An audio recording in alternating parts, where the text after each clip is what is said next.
Welcome to the Providence College Podcast. My name is Joe Carr. Today, we will relive Commencement Weekend 2024 through the words of speakers who inspired us at a series of ceremonies and events celebrating the graduates. Let us begin with Friday night's on-campus commencement ceremony for those receiving degrees in graduate programs in the School of Continuing Education. The commencement speaker was Dr. Wanda Ingram, a member of the class of 1975 who had a distinguished career in higher education leadership, including several years as Senior Associate Dean of Student Academic Success at Providence College. That's a position she held upon her retirement last year. As part of Sunday's undergraduate commencement, she received an honorary Providence College Doctor of Education degree. Here is the address by Dr. Wanda Ingram.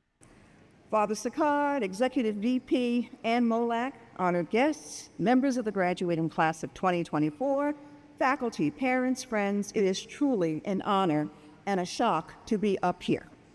I am so proud. And my goal is to accomplish three things: to congratulate you for your diligence, to pass on a few recommendations, and to challenge you for the future. Can you believe this? This day is here. Congratulations once again, as everyone has said to you. We are at the end of this chapter and the start of something new. But first, let's savor this moment and think back to what all of you have been through to get here. Tonight, it is time to take a breath. Learning, growing, goal setting can wait a few more minutes. And just take all of this in. You did it. You did it. You did it. You have done it. You've done it. And they can't take that away from you. That's the nice thing I like about it, okay? So who am I and how did I get here? And will I be allowed to come back? I am what is lovingly referred to as a Navy brat. My family was stationed in Newport, Rhode Island back in 1956, and we never left. So to many of you, Newport is known as the city by the sea for tourism. It was also a large military base, and the Naval War College has been there since the 1800s. So in Newport, the majority of my male teachers and coaches and guidance counselor were Providence College graduates. So when PC went co-ed in 1971, let's just say I was strongly coached by many to come to Providence College. And I am very proud that I am a member of the graduating class of 1975, along with our executive vice president and Manchester MOLAC. My first 2 years as a chemistry major and then switched to experimental psychology. I can still hear my mother commenting that I had gone from working in labs with chemicals and smelling funny to working with four-legged white critters with pink noses and long tails. I think you figured out what that was, if you get my drift. Although I enjoyed working in the research lab, helping my professor with his doctoral research on operant conditioning, by the time I graduated from PC, I realized that working with humans instead of lab rats, among others, was more interesting, and attended a graduate program in psychological counseling. I have worked on developmental issues of college students ever since. Every now and then, I miss the critters, but not for long. But I did enjoy the imprinting of baby chicks. That was a lot of fun. I bring this up to make a point. Exposure is greatly needed to help you determine what you want to do. Not necessarily for the rest of your lives, but exposure to new experiences and events help us along the way. After graduate school, I stayed in counseling and therapy work for 7 years and then found out I could address college student developmental issues in other ways. As a dean, as a professor, with the help of my mentors. Take note, I use the word mentors, plural, and I'll get back to that in a minute. We are all here on different stair steps, regardless if two of you sitting next to one another are getting the same degree, because all of our journeys are and always will be different. As we are on this journey, we can learn something new from one another. And as a student, never close yourself off to something new. Now, granted, you may get hit with a lot of new information and not know what to do with it, and that's okay. What I hope you have realized is that you don't have to be a sponge absorbing everything all the time. As you get older, you start to realize that many of the aha moments, as I call them, may not hit you for days or weeks or months and years. Learning, and it's all in caps, is still a process that still takes time to percolate. And if you don't know what that word percolate is, you're too young. So there are some major questions. Who are you and what do you want out of life? Starting with this recent accomplishment. What will be your definition for making a difference? I know that gold is considered a precious commodity, but for many of us, time is also a precious commodity and has been. Given some of the experiences you have encountered just to be sitting in these seats, you should be giving a speech, juggling families, work, other obligations, and still making time for learning. All the time, searching for balance and achievement. I applaud you all. We have many courses here at PC, but none are going to answer all of our questions. You have all been educated in a variety of majors with core courses and electives, and in some cases, opportunities to test new theories, working as a graduate assistant and doing internships. We have 4+1 students who, as far as I am concerned, also defy nature by obtaining a bachelor's and a master's in 5 years. Now that's intensity. That's intensity.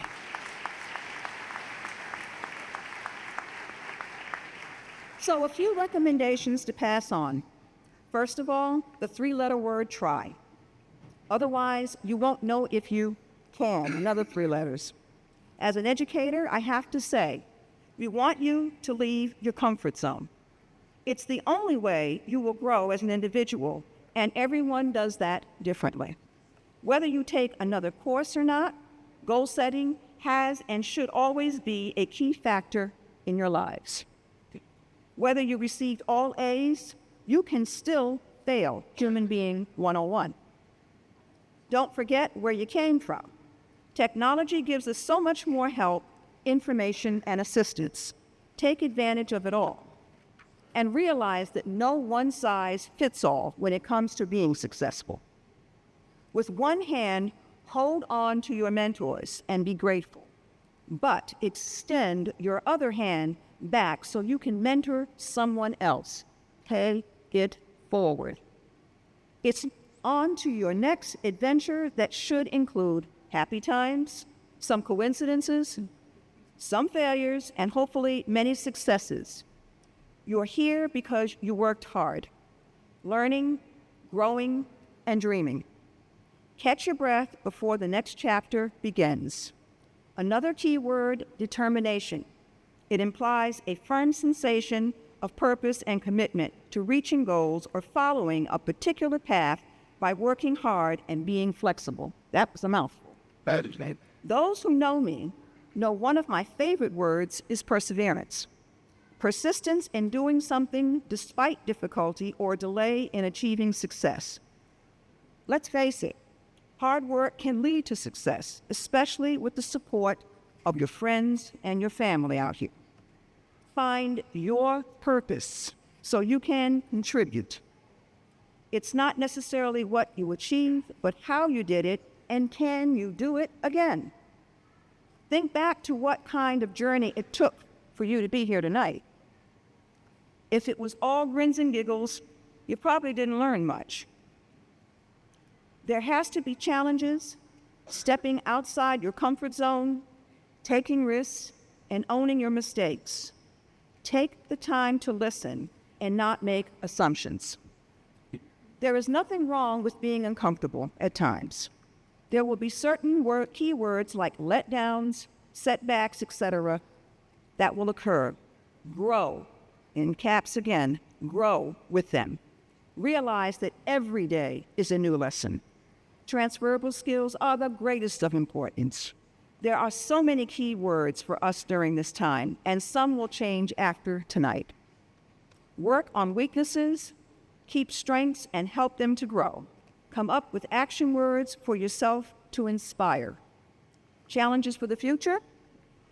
It is my hope that you have found some aspects of a healthy identity as a result of your courses in SCE and the graduate school. So what's your next journey? As you move forward, it's important that you know yourselves. Be clear and honest about your abilities and what you want to do next for your future.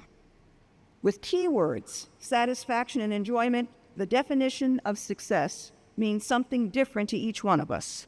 A degree, financial security, new job title, promotions, ability to give back to others, etc. Quoting Oprah Winfrey, and I quote, "There is no such thing as failure.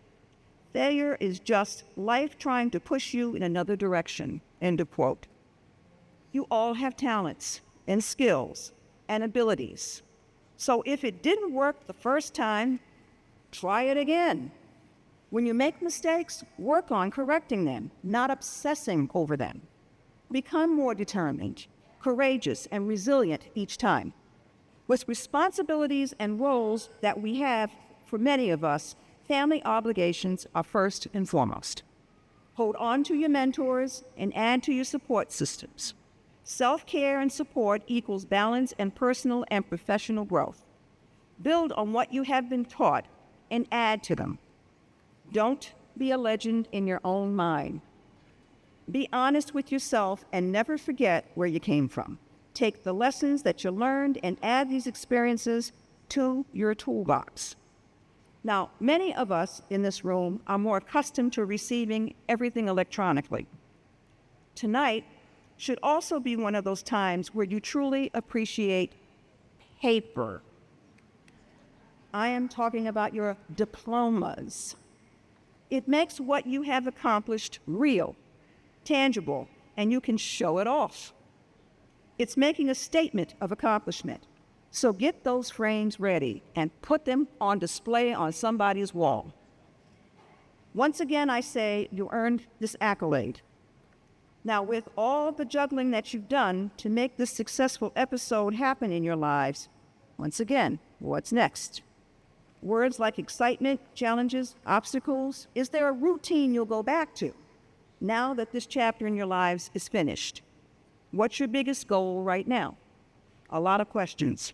And what makes this more interesting is that people of my generation are living longer and working longer. As a result, the work environment is affected by many different expectations. There are a variety of working and learning styles for various generations.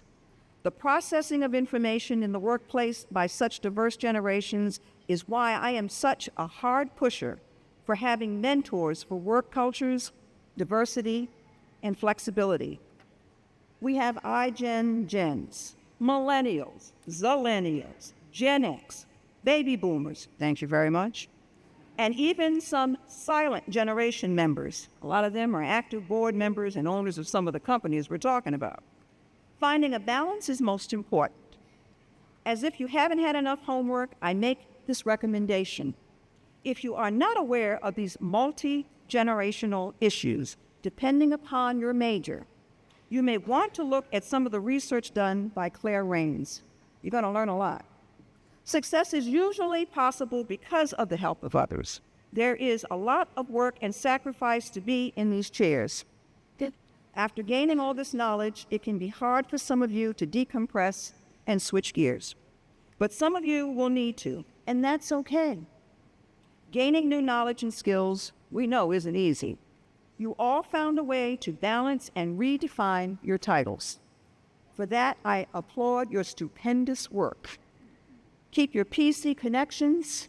You never know when you might need some new wisdom. It may have been redundant this weekend. I may have been redundant, I'm sorry, with this speech because of the week, but some things are worth repeating. We are proud of you. We have faith in you.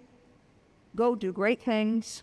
And from the former First Lady, Michelle Obama, and I quote, "Don't be afraid, be focused, be determined, be hopeful, be empowered. End of quote.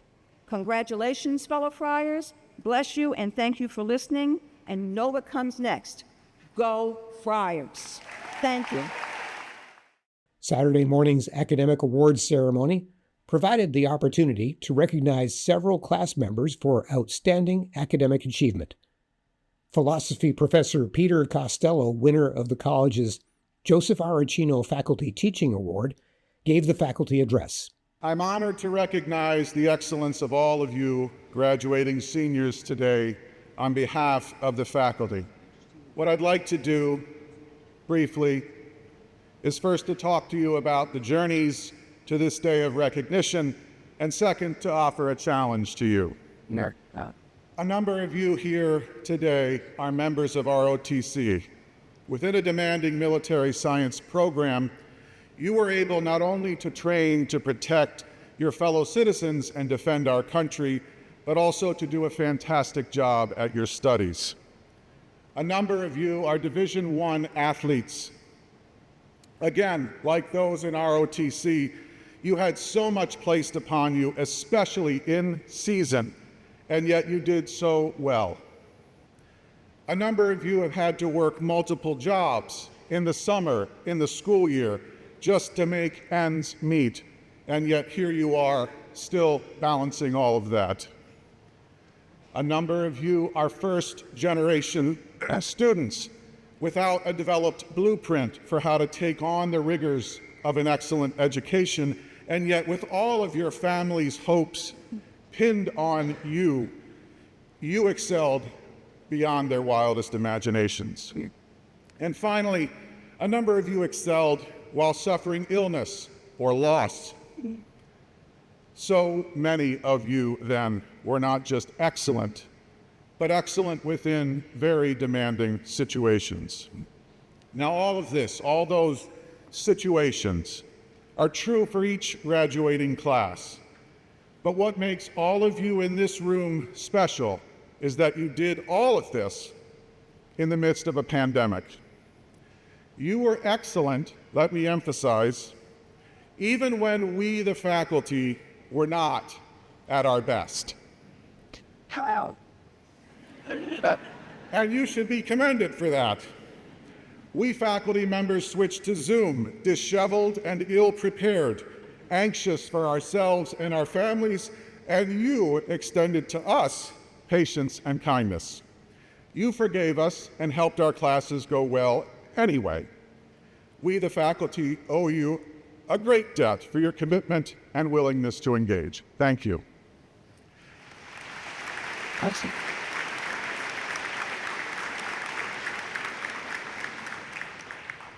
But, and yes, there is a but, all the awards and honors and recognition you are receiving comes with a task. Your plaques and pins and cords and certificates and diplomas, these are important.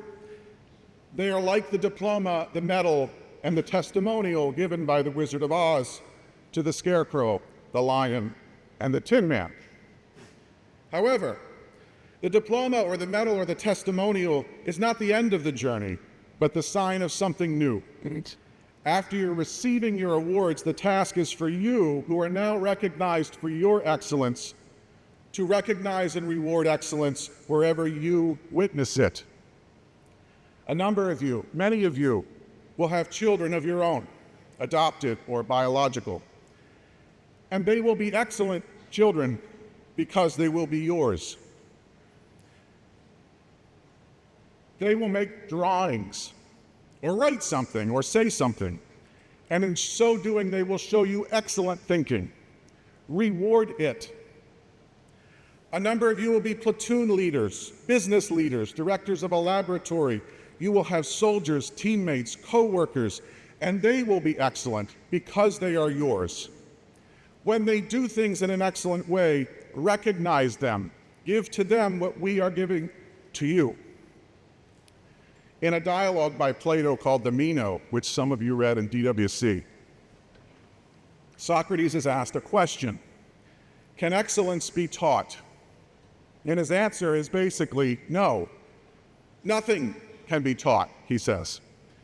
To prove this, he calls on a slave, a person forced to remain uneducated by wealthy Athenians, to demonstrate through some guiding questions answers to the most difficult and abstract questions. Why did Socrates engage in conversation with a slave? I think it was because what mattered to him was guiding people to see that they are always on the way to learning, to demonstrating excellence from within, no matter who they are. In the Gospel of Matthew, the mother of two of Jesus' disciples comes to speak to Jesus with her sons. She asks Jesus for recognition for her sons, demands that they be rewarded the right and left hands in the kingdom of heaven. After all, she seems to say, Johnny and Jimmy have gotten all A's as your disciples. But Jesus, presumably sighing, made a point similar to Socrates. Excellence depends not only on our performance, but on the other person, on the one who recognizes. I think sometimes we're afraid that excellence, awards, recognitions, that these are scarce resources, but they're not. Recognition and excellence are not cryptocurrency. We simply need to pay attention and to commend. In fact, the more excellence and recognition multiply, the better for everyone. Recognition, excellence, these are like love. The more you give it, the more you witness it, the more there is. Excellence doesn't just depend on our accomplishments. It also lies in taking on the form of a slave, the role of a servant, to be a part of the process of recognition. And this is how Jesus responds to that mother. Anyone, Jesus says, whoever wants to be recognized, excellent, to be first, must become a servant, a slave. In short, Jesus teaches us that excellent achievements call out for recognition, but must await a response. We cannot short-circuit the process of recognition by confrontation. We must wait and serve. And while we are waiting, we must recognize others for their own value and their excellence. If you remember, so long ago, you may not remember, I talked about the Tin Man. It's almost over. He received neither a diploma nor a medal, but a testimonial. What was his testimonial? He received a pocket watch from the wizard for his service to Dorothy. And this watch symbolized both a heartbeat and the passage of time, because the Tin Man took the time to love, to care. There is a parallel to the Tin Man here in this room. We, the faculty, like the Tin Man, care about you. We have asked guiding questions, given lectures, have created opportunities. It is our pleasure and great honor to recognize you for your accomplishments. Like the Tin Man, we have helped you get to this moment, but let's face it, you were the ones who created the wonderful artistic pieces, who wrote the clear papers, who performed the work in the lab. We were with you, but you did it. Like Dorothy in The Wizard of Oz, something that's always puzzled me, you had the power all along, but you had to come to see it for yourself. In thinking about the Mino, the Gospel, and The Wizard of Oz, and the acts of giving and receiving these awards, what ought we to notice? We ought to notice that Providence College, indeed any college, is always more about learning than it is about teaching. And we ought to realize that our recognition of you really is just a way of marking out to you the task to go and do likewise. Congratulations.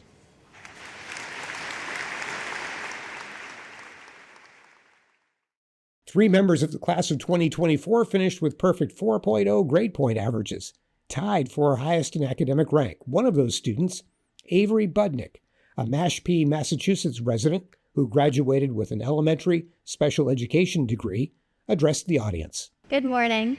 Welcome friends, family, faculty and staff, and most importantly, the class of 2024. For those of you who know me personally, you know how super excited I was about the prospect of speaking in front of this many people today. So thank you everybody for being here. In all seriousness, the number of people in this room can only be equated to the amount of love and support we feel as the graduating class, and I'm grateful for the opportunity to thank you all. Firstly, thank you to the faculty and staff members who facilitate our learning. As an education major, I have become even more appreciative of your hard work and selflessness as I have engaged more with the profession. I especially want to thank my advisors here at PC, Dr. Anthony Rodriguez and Molly McKeon, as well as my mentors at Pleasant View Elementary School. They never let me believe there was anything I could not accomplish, which is exactly what good teachers do. To the family and supportive friends, we the graduates are privileged enough to be sitting here today because of you. Your sacrifices and encouragement cannot be overstated, even if they are not always recognized or appreciated. From coordinating the logistics of even getting us to campus, to answering phone calls at all hours of the day and night, thank you for being here today as a final show of support in our educational journeys. I also want to take a quick moment to especially thank my own family, without whom I would not be here today. To my sister Jay, for skipping her entire first day of second grade to stay with me during my first day of kindergarten when I did not want to go. You started it all for me and have always been my greatest protector. To my brother Will, for being my ultimate inspiration behind my passion for teaching and my best friend. I'm grateful for our year here together and look forward to a lifetime with you as prior family members. Thank you to my dad for the much needed and frequent comedic relief and for reminding me that learning is a lifelong process. And finally, to my mom, who is truly the most hardworking person I know. There are not enough words in the English language to sufficiently convey my gratitude for you. While there are countless others I would like to address personally, I'm going to follow the advice of the numerous YouTube videos I watched in preparation for today and refocus my attention on our class. I'm sure many of us can testify that we have been asked this question more in the last few months than we have in our entire lives. What do you want to do? And I'm sure for many of us, answering that question was much easier 15 years ago than it is today. As a child, everything still seems possible, and there are no limits placed upon our dreams by ourselves or others. I'm one of the lucky few whose answers have stayed the same throughout the years. I want to be a teacher. But whether you're here today completely confident in your next steps in life or have no idea what tomorrow after 3 p.m. holds, I want to encourage you to think of the question differently. I recently came across a video on social media of a woman on a college campus. She was going up to students and asking them what they wanted to do and how much they wanted to make upon graduation. The students' answers were typical and likely comparative to what our community members may respond. It wasn't until she interviewed an elementary school-age child that anything stuck out to me. She asked the child what he wanted to be when he grew up. The child responded that he wanted to be a doctor. When the interviewer asked the child what he wanted to make, the child paused and then responded, "I want to make people feel okay." This simple but profound statement highlights the importance of the actions, the intent, and the doing behind our roles that we too often forget about today. More often, we are overcome with pressure to collect titles we identify as important or earn monetary amounts we define as successful.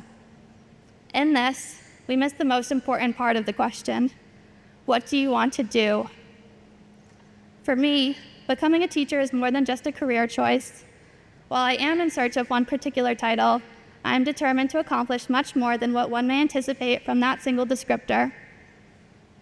What I want to actually do is empower students and help them develop self-confidence regardless of their backgrounds or past experiences.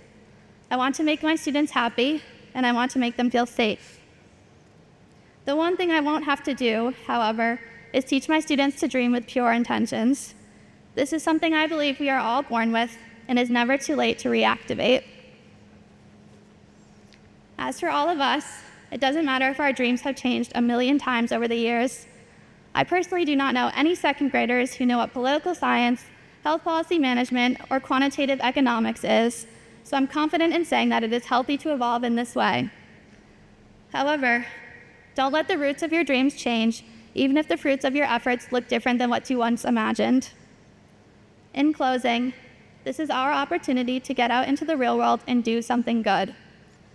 No matter what field you end up in, or whether your impact is big, small, flashy, or subdued, make sure your actions are something your 7-year-old self would be proud of. It's more important to impress that version of yourself than the one today. Thank you very much. Congratulations, and go Friars. Sunday's baccalaureate commencement drew thousands of graduates, family members, and friends to the Amica Mutual Pavilion in downtown Providence. Here is the commencement address presented by Providence College President, Father Kenneth R. Sicard. Bishop Henning and members of the clergy, Lieutenant Governor Matos, Mayor Smiley, members of the Providence College Corporation, the Board of Trustees and the President's Councils, members of the faculty and staff, alumni of Providence College, honorees, parents, families, and guests, and graduates of the class of 2024. Good morning and welcome to our 106th commencement exercises. Congratulations to all of today's graduates on your achievements and to the 5 remarkably accomplished individuals we will recognize with honorary degrees. As we take this moment to celebrate the class of 2024, we should also thank those who have made today possible. I ask all of today's graduates to stand and recognize the critical role that your families, your friends, and your professors played in helping you achieve the goal you realized today. Please stand and let's acknowledge them.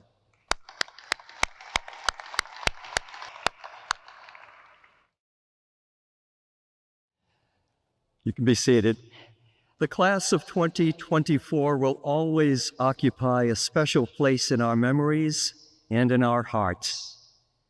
When COVID arrived in 2020, our immediate concerns related to the semester that was underway. How would we stay safe?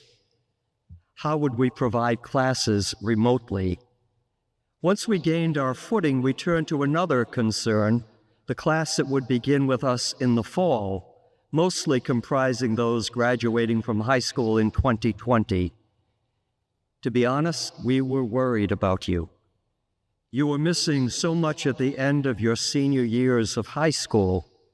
You were facing every kind of uncertainty with regard to choosing a college and transitioning to the next stage of your lives. Dean Sears and our team started planning very early for bringing you to campus safely, while also providing for the socialization and acclimation that are critical to getting off to a good start in college. The best decision we made was to make sure your first fall semester was not remote. And at the same time,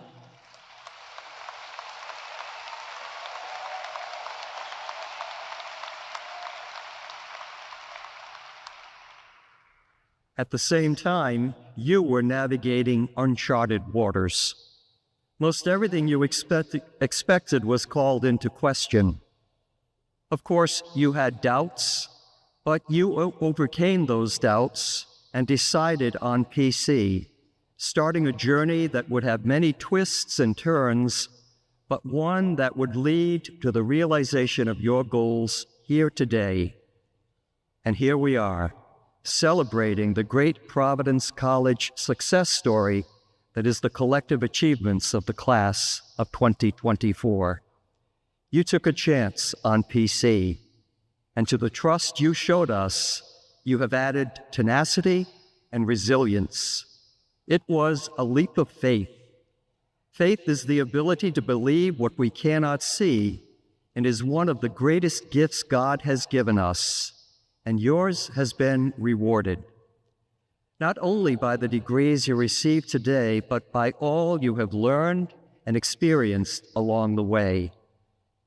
And your experiences echo those of the alumni who have come before you.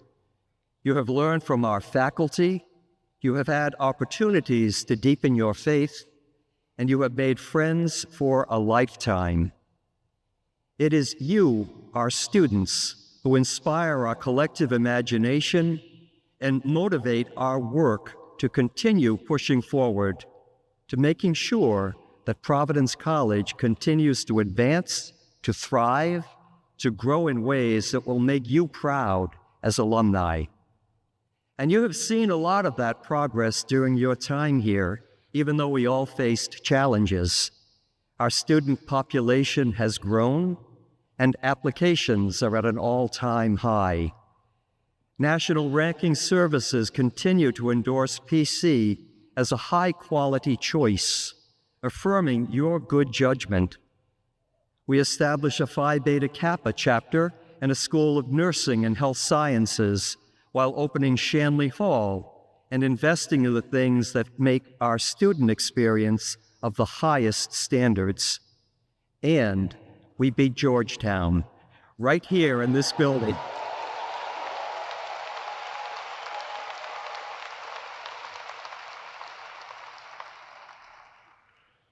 You are graduating from a hot, highly competitive college. And just a brief aside, if you will indulge me, I will always have a special affinity for the class of 2024 because I started as president the summer before you started as students. You are the first class to be with me all the way through your time here.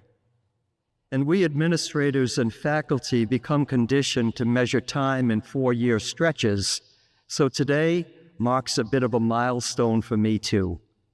And it has been a joy getting to know so many of you and to watch you grow as students and as people ready to have a positive impact on the world around you. With all the memories you have made, I hope you take away the satisfaction that comes with knowing that you are part of a community built on shared values and cherished ideals, as Provost Reed mentioned earlier. Our motto, Veritas, is our mission. We seek the truth, and that mission is rooted in the Catholic and Dominican ideals that inspired our founders to create this remarkable place more than a century ago. This is all an element of God's loving plan for you, and this is what we mean by divine providence. And it is providence that brings us together in one time, at one place, to share in the joy of celebrating the class of 2024. Today, each of you begins a new chapter in your Providence College story. When you walk across this stage, degree in hand, you will join an alumni community strong and proud, to love and virtue sworn. You will be called to model the character and integrity of those who preceded you as friars, to continue pursuing truth, growing in virtue, and serving God and neighbor. You will open doors to a world of possibilities, to opportunity beyond imagining, to a life beyond limits. I pray for your good fortune and for fulfillment in all aspects of your lives. God bless you, and God bless Providence College, and go Friars. The next speaker at Sunday's commencement ceremony was Senior Class President Avery Baron, a political science and history major from Chicopee, Massachusetts. She shared these comments with her classmates. Welcome, family, friends, faculty, staff, alumni, honored guests, and of course, graduating members of the class of 2024. It is an honor and privilege to speak with you all here today. I would be remiss if I did not take time to thank the people that have helped us get here. To our families and friends, your endless encouragement has enabled us to rise above everything. As we tackled going to college during a global pandemic, and as we adjusted back to reality, you have been there for us every step of the way. Personally, to my mom, dad, and brother, thank you, and I love you. To the many different professors and staff members, I also want to express thanks on the behalf of the class of 2024. You have always pushed us both inside and outside the classroom, and we could have not gotten here without your support. I would also like to personally thank all the class officers, past and present. It has been my pleasure to work with each of you over the past couple of years. The many great experiences that brought our class together would not have been possible without your dedication and commitment.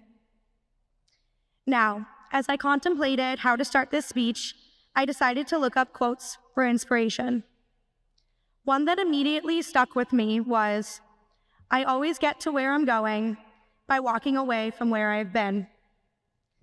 Before we walk away today, I decided let's take a step back and look at where we've been together. The first couple years of college, we had to deal with something that no one particularly enjoyed, but it brought us all together. Of course, I am referencing the COVID-19 pandemic. It is because of this pandemic, though, that we entered the school at a time like no other. Being told to stay in pods, testing twice a week, and online classes seemingly were the norm. Comments and advice like, "You guys are missing out," or "Just wait and see," seemed meaningless. I mean, how could it not? We didn't know any better. The pandemic brought our class closer, though, in a way that no one could have imagined. Starting sophomore year, our class was finally able to come together, take in-person classes, go to in-person events that just further bonded us. It is undeniable, though, that the thing that brought our class most together was the success of our men's basketball team right here in this very building.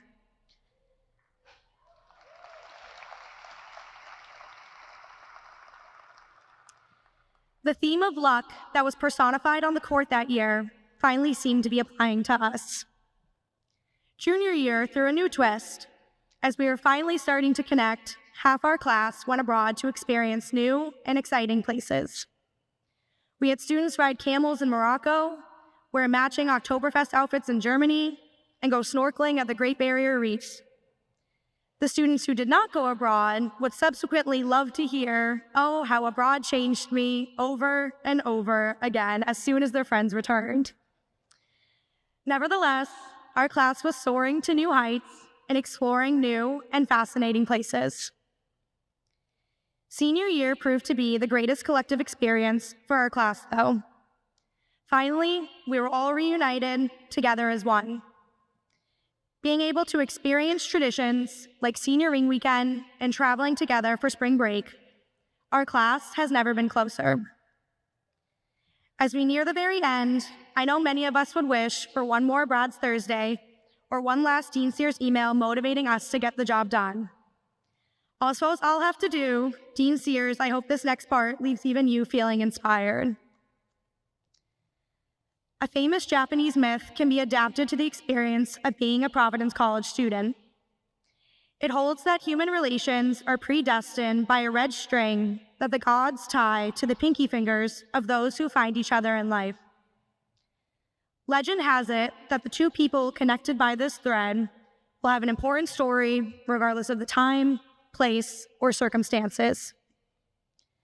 But surely this mystical string can extend to both people and to institutions. Because when you ask our class about what they feel is important or why they feel connected to our time here, I'm sure you will hear thousands of reasons why. For example, it's getting your friends together to go back-to-back and winning the intramural flag football championships.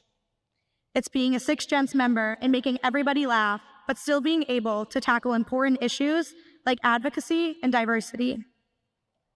It's being a skilled dancer, but also being able to attend conferences to present the research you've done on astrophysics.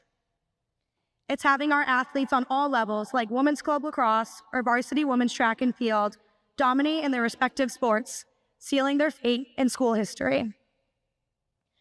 Regardless of all the individual things we've done or accomplishments we've achieved, this school is our red string. It is a place that has enabled us to meet the people with whom we build our story. It's the thing that we will be connected by, regardless of time, place, or circumstances.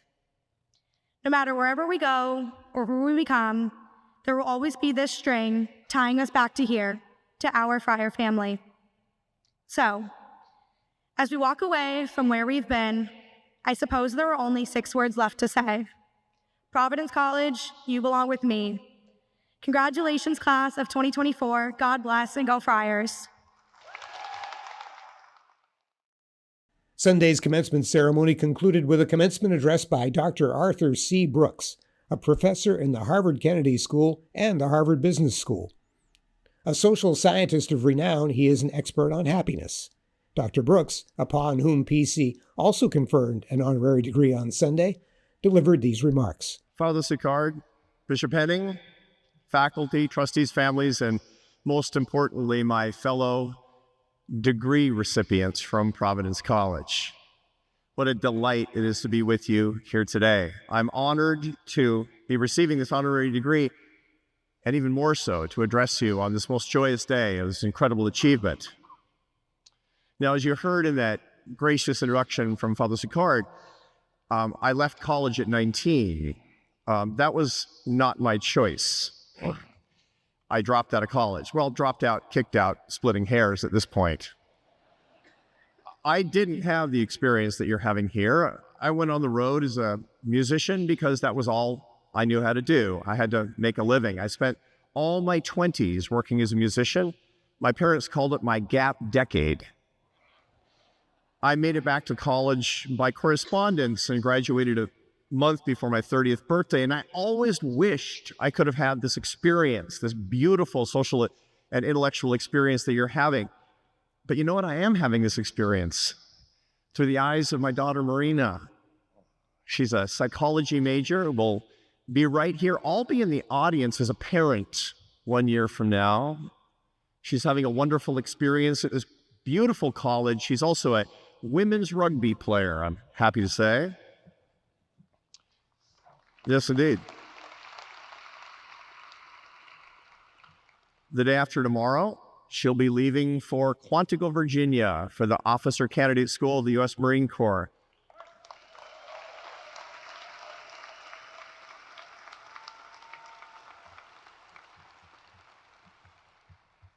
I don't know where she's sitting right now, but she's not happy with me. I talk about happiness for a living. I'm a scientist, and I work on the science of happiness. I teach the subject of the science of happiness right up the road at the Harvard Business School. My class is the most popular elective at the Harvard Business School. Why? Not because of me, but because we all want more happiness in our lives. My students are in the last semester of their last year of their MBA program, getting ready to graduate, and they're starting to figure something out. Worldly success in business might not be the secret to happiness. And as they're heading out, my class is kind of the last chance saloon. Maybe there's something more to it. I have 180 students enrolled in my class. I have 400 on the waiting list, and there's even an illegal Zoom link they think I'm not aware of. I only have 15 minutes with you today. I was going to make a joke and say I only have 90 minutes with you here today, but my guess is you'd get up and leave. I can't tell you in 15 minutes what I teach my students, but I can give you a few ideas that I think are most important on your graduation day. I'm going to give you the 3 things I want you to think about. Not that I think you should do, but the 3 things I think you should not do if you want to live your happiest life. Now, the world is full of lies about how to live a happy life. You know this is true. You can get rich by telling people that they'll be happy if they drive a certain car. You can get elected president of the United States by convincing people that their lives will make sense if they just get angry and hateful enough about politics.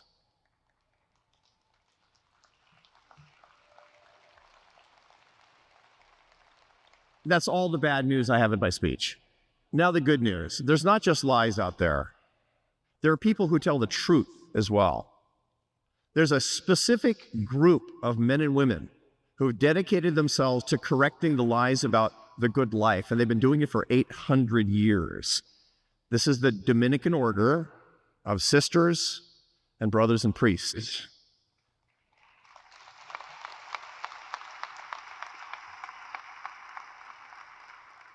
In case you haven't been paying attention, they started Providence College, by the way.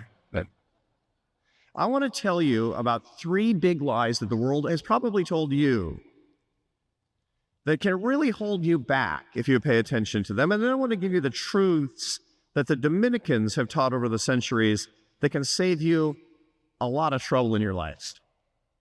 Here's line number 1. You need to have your whole future figured out right now. Now, you probably heard that you come to college for a specific reason. It's to figure out your specific career and your life ambitions. You're supposed to figure out what your passion is and what you're good at and what the world needs from you and only you. And maybe besides feeling happy and jubilant about finishing at Providence College, maybe you're a little insecure about that because just maybe you haven't figured those things entirely out by now. Turns out that's really good news if you haven't. College, we hear, is supposed to give you all of the information that you need and a blueprint for your future. And in a sort of a road to Damascus way, you're supposed to graduate very confident and clear in your worldly goals. If you aren't, well, who knows? Maybe that means you'll never get a job that you love and you'll never really succeed as a result. That's fake news.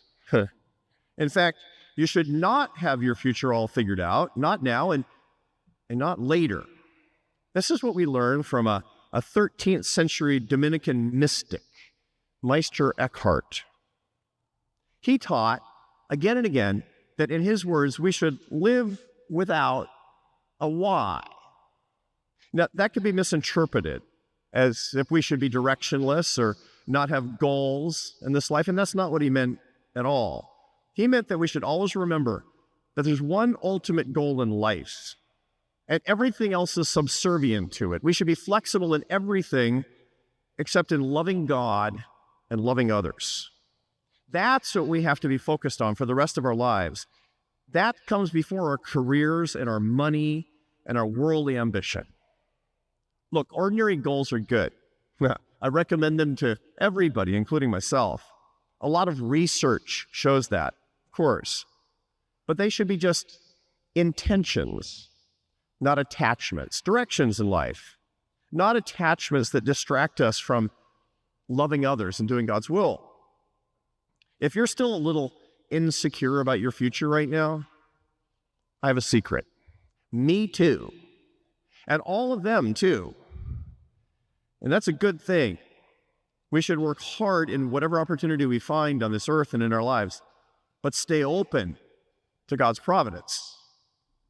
So each night, starting tonight, offer up your life and offer up your future to the Lord and ask that His will, not yours, be done.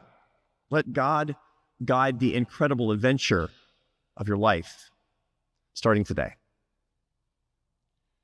Line number 2, this one's even more common. Line number 2 is that suffering is bad. You know, you've probably heard this again and again, that your suffering is evidence that there's something wrong with you. This is actually pretty similar to a big lie that people were hearing in the 1960s. You know, back in the 60s, the hippies used to have this motto: if it feels good, do it. Right? I remember my father hearing that and saying, that's the end of America. He was kind of right. That was a dumb motto because it led to a lot of suffering and a lot of addiction and a lot of broken families. But today's unofficial motto is even worse. If it hurts in my life, make it stop. Sadness and fear today are too often considered to be evidence of pathology or even sickness. People increasingly see ordinary sadness, ordinary suffering and stress as evidence that they have an emotional disorder. The truth is that life is complicated and difficult. Negative emotions are normal and healthy. There isn't something about sadness and anxiety in your life that makes you weird. On the contrary, look, you're doing hard things. If you're not sad and anxious sometimes, then you need therapy. Now, I didn't come up with this idea, of course. Let me give you an example of somebody who had a lot of pretty eloquent words about the importance of suffering. Saint Rose of Lima. She was a 17th century Dominican tertiary. She was the first person in the Americas to be canonized as a saint by our church. She dedicated herself to serving the poorest of the poor in Peru, her native country, where she suffered a lot. She had ill health, suffered from all sorts of setbacks in her life, and great torment before she died at the age of 31. She was an expert on pain and suffering, her own and that of others. You might think that she'd hate it, but you'd be wrong. Here's some words of St. Rose of Lima. Here's what she said: grace comes after tribulation. Without the burden of afflictions, it's impossible to reach the height of grace. The gifts of grace increase as the struggles increase. There's a funny thing that I've discovered as a behavioral scientist about human beings. Satisfaction in your life only comes after pain and struggle. That's the truth. If you don't struggle for something, you won't enjoy it. If you cheated to get an A on an exam, which obviously none of you ever did, you won't enjoy the A. There's no sweetness to it. If you stayed up all night working on it, then it's great. It's a funny thing. Remember when you were a child and your parents said, don't eat before dinner. And then you said, obviously, why? They lied to you at that point. They said it's bad for your health. That's not why. They wanted you a little hungry at dinner. They wanted you to suffer a little bit at dinner time because then dinner was good. They couldn't quite put it into words, but they wanted the joy that comes after struggle so that you can live a satisfying life and learn how to defer your gratification. That's what a good life is all about. Now, don't get me wrong. Suffering can be maladapted. It can be a medical problem, as in the case of clinical depression, but suffering per se is not evidence that you're broken. Remember this as you struggle in the coming years. Remember that our Savior, Jesus Christ, suffered. His Blessed Mother suffered. Are you suffering? That means you're a human on earth. Lean into your life. Be fully alive. Lie number 3. Now it gets a little bit more complicated. You've often been told, and you will be told increasingly in the future, that you need to know your truth. It's a big problem. That's an expression that we hear a lot today. My truth. It didn't exist in my generation. I wouldn't have understood it. But you've heard it a lot. You need to know your truth. Everyone has his or her own life experience, and so each person knows his or her own truth. This is what's led us to a culture of identity politics, full of in-groups and out-groups who all have their own truths, all fired up by activists, conscripted as child soldiers into our culture war, keen to keep us angry and at each other's throats. That leads to a lot of misery. Let me tell you about some very early research in my own field. Back in 1984, a famous psychologist by the name of Daniel Lapsley was studying the cause of a new phenomenon that he was starting to see, which was rising levels of depression among young adults, adolescents and young adults, people your age. People didn't know what was going wrong. Why was this happening? It was a new problem. Of course, we know the end of that story. It's exploded in the subsequent decades. He asked these adolescents that he saw were suffering a lot to react to a number of statements, such as, quote, everyone's opinion is just as good as everyone else's opinion. And something else, like, there is no such thing as the truth. His conclusion was stark and clear from the research. A belief in relative truth will bring you clinical depression. Why? Here's why. Because if you believe that you have a unique source of truth, that you are the true north, that there's nothing more right and authentic than you, you're saying that you're God. How boring. How depressing that you're God. I don't want to be God. I want a better universe than that. Now, good news. You're going to a college here. You're finished at a college here that has a word on its crest, veritas. It doesn't say veritas mea, which is my truth. It says veritas. There is truth. How do you get it? For this, we turn to perhaps the greatest Dominican mind of all, besides President Sicard, of course, St. Thomas Aquinas. the 13th century angelic doctor, in his Summa Theologica, taught that there's really just one divine truth, the ineffable mystery of the truth of God. But here's the problem. You can't find it on earth. You can't reach it entirely on earth. But that's not the point. The point is approaching the one truth, that ultimate truth, trying to find it. How do you do that? The answer to how you find the ultimate truth is by listening to other people. The mayor of Providence, Mayor Smiley, in his brief remarks said, listen to other people, especially those with whom you disagree. A competition of ideas, fundamental to a free society. There's not a lot of that out there, is there? A lot of humility out there. There's not a lot of information about what other people think. Say, I don't know. What do you think? How can you be humble? Let me give you an example of how I try to do it. At Harvard University, we also have the crest that says Veritas on it, but I dare say that at my university, we don't have enough humility. You may have noticed this. So on my birthday each year, by the way, there's a lot of evidence of this. You know, one of the things we say at Harvard, that listening is also known as waiting to talk.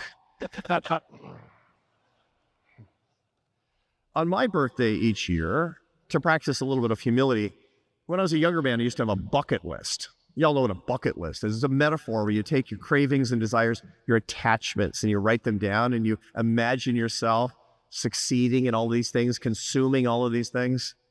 It's not what I do now. Now I have what I call my reverse bucket list, where I take my strongest opinions and I write them down. See, these are my attachments, and then I cross them out. Not because I don't believe things, but because I will not be attached to and controlled by my opinions. This is 2024 is a kind of an important year in my reverse bucket list for two reasons. Next Tuesday, I have a big birthday. It's got a 0 on it, okay? Now, it's pretty obviously not 50. I hope it's equally obvious it's not 70. So by process of elimination, you know how old I'm turning on Tuesday. But 2024 is also an important year because this is an election year in the United States, and everybody's got strong opinions, and we're all being encouraged by the media and the malignant narcissists in Washington, D.C. to hate each other because of our opinions. So you know what I'm putting on my reverse bucket list? My political opinions. Yeah, see, I need fewer political opinions because I need more friends. Give it a try.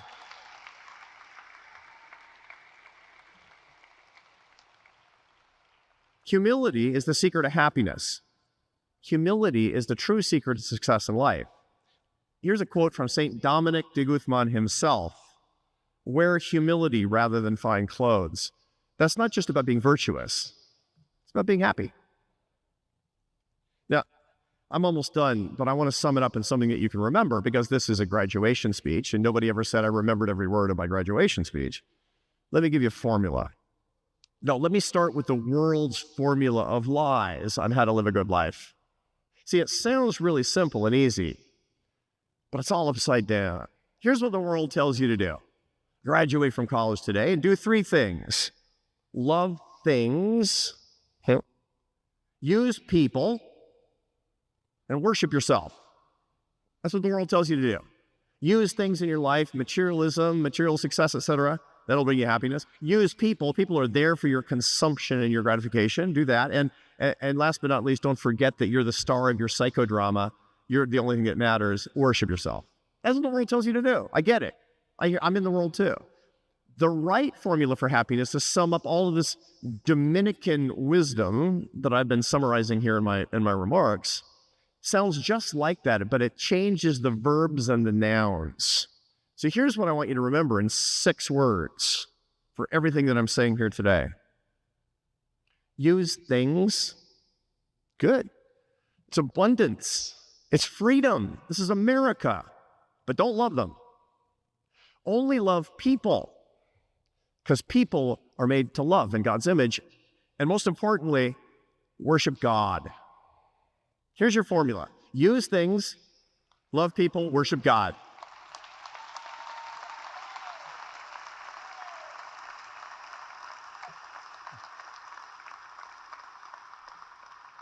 follow that formula as you leave here today from this great college. It will never steer you wrong.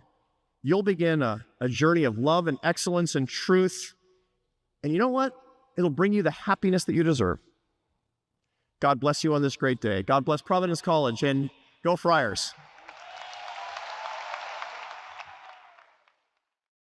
Thank you for listening to the Providence College Podcast. Today, a celebration of the class of 2024. For producer Chris Judge, I'm Joe Carr. Until next time.